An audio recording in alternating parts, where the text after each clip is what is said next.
Sabi sa Isaiah 3 verses 10 to 11, "Tell the godly that all will be well for them. They will enjoy the rich reward they have earned. But the wicked are doomed.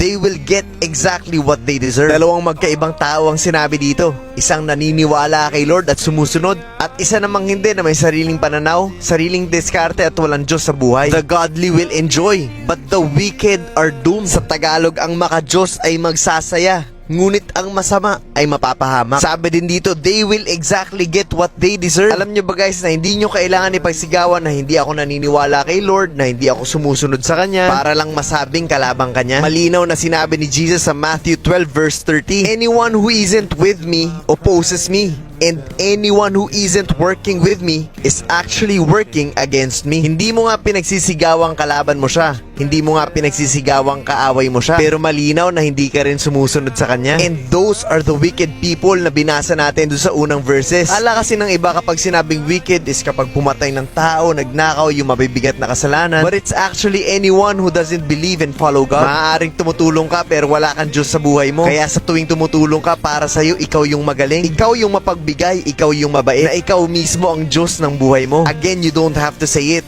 Pag wala si Lord sa buhay mo, everything is useless. Coach Mav, ang sakit mo magsalita. Kahapon lang tumulong ako. Again, these are not my words. Binabasa ko lang po yung nakalagay sa Bible. The only essence and true meaning of life can only be found in Jesus. Mamili ka na lang po kung saan ka dun sa dalawa babagsak, sa godly or sa wicked. We have freedom to choose, and sana po makapili tayo na maayos. That is the message for today, and sana po talagang maintindihan natin.